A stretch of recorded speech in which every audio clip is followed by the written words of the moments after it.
las voces internas en mi cabeza. Creo que esa sería la respuesta. Justo en la pandemia estaba cruzando por un proceso psicológico. O sea, la mayoría del encierro nos estaba pegando bastante fuerte. Entonces ya llevaba bastante tiempo en terapia. Entonces este libro ya tenía un trasfondo de un crecimiento personal que yo tenía, de la adolescencia principalmente. Entonces siempre me había gustado escribir desde la secundaria, prepa, pero con cosas como mucho más pequeñas, ¿no? O sea, poemas, cuentos ligeros y así. Entonces, mucho mi psicóloga, amigos, mi esposo, me decían, oye, pues deberías retomar la escritura. Pero justo este miedo de las críticas que pudiera venir de las personas y demás, pues como que no me lo permitía. Entonces, en algún punto, una tocaya tuya justo me decía, ¿no? Me dijo, oye, fíjate que no sé cómo dio contigo. O sea, de verdad que le llegó, ¿no? La pandemia, llegó tu contacto, me dijo, ten, aquí está. Entonces apareció y en algún punto como que te conté, te dije, mira, aquí está esto. Y ahí estuvo, ¿no? Como esa puerta, esa oportunidad para poder sacar estas voces que todo el tiempo me estaban zumbando. Yo le decía que eran como el enjambre, así lo llamaba, en mi cabeza todo el tiempo. Entonces, yo tengo un trastorno mental, que es trastorno de la personalidad. Entonces, constantemente escucho voces en mi cabeza. Todo el tiempo es como si me estuvieran gritando. Entonces, estas voces, si yo no les pongo una voz escrita, sí, cañón. Entonces es como una presión en el pecho o me empujan como a veces incluso a hacerme daño. Entonces, cuando por fin encontré que poniéndoles voz por medio de la escritura lograba calmar esa ansiedad, fue muy liberador para mí. Entonces, vi que tenía mucho contacto con el tema de este libro que yo estaba escribiendo. O sea, esta historia que en algún punto creí que era como un desahogo por una historia personal, pero era más bien como un tema como una ficción, ¿no? O sea, sí, era un tema personal, pero también tenía que ver con un tema de ficción, que eran estas voces que estaban aquí. Entonces lo pude bajar a un libro y fue muy liberador. Y fue conocer otra parte de mí que estaba ahí oculta y que tenía muchas ganas de salir. Y quédate a mi lado, es eso, es reencontrarme con una parte que yo no conocía. Wow. O sea, siempre cuando hemos coincidido, porque no es la primera vez que coincidimos en una presentación de libro, descubro también como estas diferentes respuestas, pero que a final de cuentas me revelan una misma autora. Y yo tengo la oportunidad de conocerte en este proceso creativo. Cuando, o sea, si nos regresamos a esta parte de cuando te dan el contacto, ¿qué expectativas tenías? ¿Tenías claro?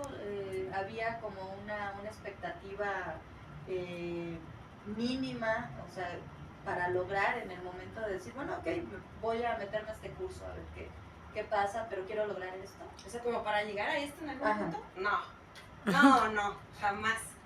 O sea, la realidad es que cuando entré al curso, de inicio, o sea, incluso de inicio, ya me estaba echando para atrás. Sí, o sea, de verdad fue incluso un reto, para mí, un reto muy fuerte poder incluso inscribirme. Pues inscribirme incluso para mí fue un reto personal muy fuerte. Tenía como toda la emoción y decía, sí lo puedo hacer, y si quiero, y ya cuando estaba lista, me eché para atrás. O sea, realmente sí le debo mucho a Carlos, el que me haya dado como ese empujoncito, ¿no? Que me dijo, mira, ya aquí está la inscripción, ya lo pagué, tú sabes qué haces, ¿no? Si desperdicio mi dinero, ¿no? Entonces sí le debo mucho a él, que me dijo, sí lo puedes hacer. Ahí está yo ya di el primer paso por ti, que jaló mi mano y me dijo, tú puedes hacerlo. Porque no tenía en ese momento como tenía cero confianza en mí para hacer las cosas. Entonces, no llegué realmente con ninguna expectativa. Y creo que ese fue como la primer piedrita de ese gran castillo que después pude construir. Porque de ahí para el Real ya fue como, pues fueron saliendo las cosas mucho más fácil. O sea, creo que yo misma ni siquiera me podía imaginar de todo el universo creativo que había en mi persona. O sea, yo no daba crédito y me ayudó muchísimo a darme cuenta de muchas cosas que yo no sabía, de mí misma. De que muchas personas me decían, no, es que tú eres una persona muy creativa, y nunca lo creía. Yo decía como, no es cierto, como que lo decían para quedar bien. Y eso me ayudó a yo misma decirme, es cierto, sí lo soy. O sea, me ayudó mucho. Entonces, decirte, sí, llegué con una expectativa, la realidad es que para nada. Qué bueno que te autosorprendas, porque a veces yo creo que muchos tenemos esta suerte de dudar de nosotros y de nosotras mismas, ¿no? O sea, y de pronto tener algo concreto, que en este caso te dan las letras, es como, ya no puedes decir, no es cierto, no soy capaz de, ya lo tienes ahí. Y en este proceso de cuando ya trabajamos con la novela específicamente, había, por ejemplo, un trabajo previo que tú traías con una historia previa que me decías, es como un cuentote. Super cuento. Ahora sí que cuéntanos por qué no fue un cuento y que este es el primer volumen de un proyecto que tienes, de una trilogía. Pues en el desconocimiento como tal, y creo que aquí también tiene que ver mucho con las bases de la educación, incluso, ¿no? Porque justo uno creería que tiene sus bases del español muy claras, ¿no? Y llegas terminando la universidad, incluso ya trabajando con 20 años de experiencia, ¿no? En el trabajo, y diciendo, sí, mira, tengo aquí un super cuentote que seguramente con 3 capítulos sale, ¿sí? 20 capítulos después te das cuenta que por supuesto no era un cuentote de 3 capítulos. Cuando se lo presento a él y le digo, mira, es que yo ya tengo un super avance, quiero que lo leas conmigo, y lo empiezo a leer y yo nada más veía la cara de él así de, voy a regresar a esta niña a la primaria. Ay, no. Así de, a ver, hija, de entrada eso no es un cuento, eso se ve más como para una novela. Y segundo, yo nada más en lo que llevo de tu primer capítulo yo hubiera sacado como unos 10 de ahí, ¿no? Y te das cuenta justo que nuestras bases de la educación son bien deficientes, ¿no? O sea, bien deficientes. ¿Por qué no terminó siendo un cuento? Porque daba para muchísimo más. Y eso me ayudó justo cuando iba escribiendo a como motivarme más a querer seguir escribiendo, a darle una voz a Victoria, que es la protagonista de nuestro libro, a que continuara en su camino. Y que también me tenía, creo que incluso bloqueada en la historia. Porque algo que yo le decía es que me atoro. O sea, siempre que llego a un cierto punto, me atoro. Y la vuelvo a escribir. Y cuando llego ahí otra vez, me vuelvo a atorar. Y ya no podía continuar. Y eso es parte del gran proceso y trabajo que le agradezco a ella. Porque cuando ya empezamos a escribir, el libro salió rapidísimo. O sea, fue un proceso de 3 meses. O sea, 3 meses que nos dedicamos a escribirlo y en 3 meses lo terminamos. Desde la primera letra hasta la última. Y ya estaba incluso la escaleta del siguiente volumen. Entonces, realmente, si el día de hoy no estamos presentando el segundo volumen, ha sido por una falta de tiempo, porque Samsung y los coreanos me tienen como esclava en piso 6 de Torre Polanco, pero que realmente yo espero, pues les hay sorpresas al final de la presentación, que cuando ustedes lean esta obra, les guste, la promuevan. Y que me toquen la puerta y me digan, ya quiero saber qué demonios pasa con Victoria. Con Victoria y sus locuras, y con Héctor y con todos los demás. Y justo esto me lleva a preguntarte, ¿qué demonios pasa con Victoria? O sea, ¿de qué va? Quédate a mi lado. Y después de esta sinopsis, que nos hagas la sinopsis de la autora sobre su obra, que nos leas o un par de fragmentos ya directamente de la novela, ¿te parece? Perfecto. Bueno, ¿quién es Victoria? Victoria es una joven de 17 años que está atravesando la adolescencia. Una adolescencia bastante complicada porque acaba de perder a su única figura de admiración, que es su hermana mayor, por un suicidio. Y en este proceso del suicidio se enamora, pero no sabe manejar muy bien sus emociones. Entonces, al no saber manejar bien sus emociones, no tiene un buen contacto con todas sus relaciones cercanas, ni con sus padres, ni con sus amigos, ni con sus maestros. No sabe manejar las relaciones interpersonales y al no saberlas manejar, no tiene un buen contacto ni con ella misma en su comunicación, ni con la comunicación hacia los demás. Entonces, así es como se va desarrollando toda la novela, en cómo en la adolescencia, al no tener una buena comunicación, vamos frenando nuestras relaciones con los demás y cómo eso nos puede frenar y traer consecuencias graves, tanto con los demás como con nosotros mismos, y nos pueden llevar a lugares muy oscuros. Es una novela cómica al mismo tiempo, es oscura, pero también es muy cómica. Entonces, de repente creo que se van a encontrar con bastantes tintes ahí que les van a agradar. Les van a traer referencias del pasado, referencias del futuro, referencias del presente. Algunas de repente van a decir, un momento, eso como que no me suena a la época, ¿no? Entonces, va a ser bastante gracioso este andar de estar descubriendo a Victoria y tratar de entenderla. Es bastante sencilla, es muy digerible, los capítulos se van a ir muy fácil, son como agua, y no con esto quiero decir que sea una novela ligera, porque me parece que no lo es. Entonces, si quieren podemos leer el inicio. ¿Y el nombre? ¿Por qué? Victoria, Quédate a mi lado. quédate a mi lado. Híjoles, es una palabra, de hecho creo que así la describo, como es una frase muy sencilla de decir, pero muy difícil de cumplir. La decimos muy fácil, pero creo que nunca llegamos a comprenderla. Yo muchas veces la dije, me la dije a mí misma, y me fallé muchas veces cuando la dije. En la salud mental decimos que cuando decimos quédate a mi lado, es un enfrentamiento. Entonces, se tiene que reflexionar bien cuando queremos tener un contacto espiritual con uno mismo. Por eso es el quédate a mi lado, no es hacia una persona que amas a un tercero, sino es a uno mismo.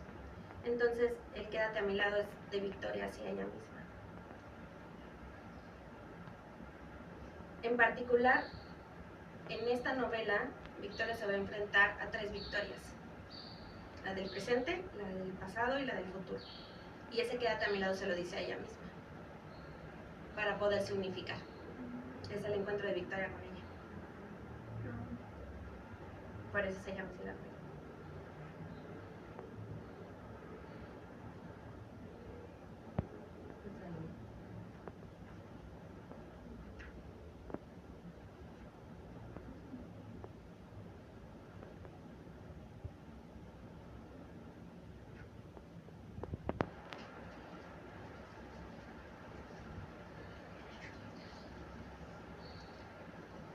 Tus ojos me miraron, iluminados por la luz inmensa de la luna. Tus labios me llamaron y los seguí cual gota de vino que escurría por las paredes de una botella vacía. Te pedí que desaparecieras el miedo que la oscuridad me provocaba al recordarte lejos. Quédate a mi lado. ¿Esto es un adiós?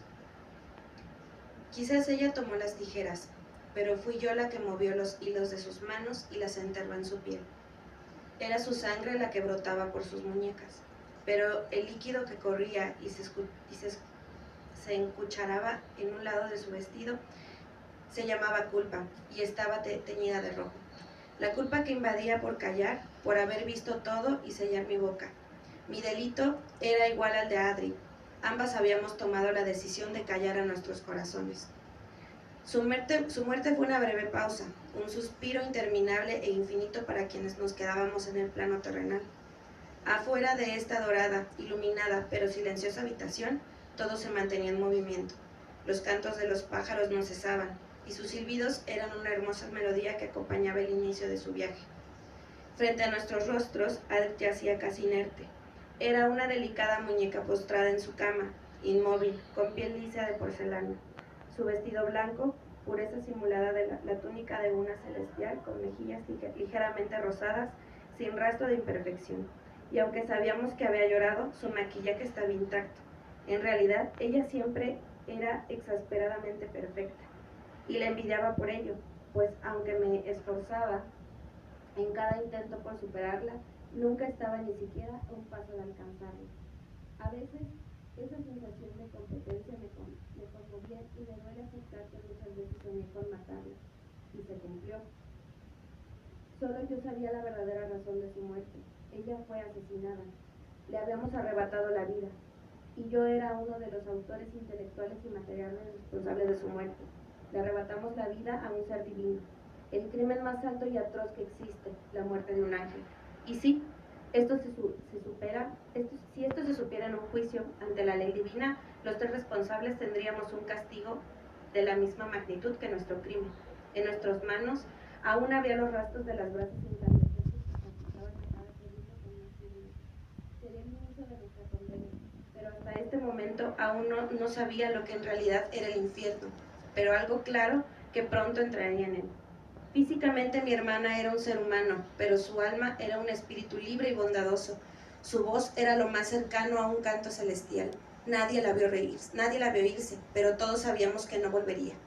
La sabia naturaleza tenía su propia versión de los hechos y contaba una historia totalmente diferente a lo que nosotros nos repetíamos constantemente para crear la versión conveniente. Su pureza no lo permitía mentir, pero hasta ese momento nosotros teníamos esa ventaja. La mentira que, aunque solo conocíamos por pocos, pronto vendría a reclamar su pago. Esa factura nos alcanzaría a todos tarde o temprano. Mi padre, mi hermano, mi madre nos inundábamos de una atroz, dramática y profunda tristeza. Yo estaba total y completamente sorda, no lograba escuchar absolutamente nada, solo veía gesticulaciones sin interpretación alguna.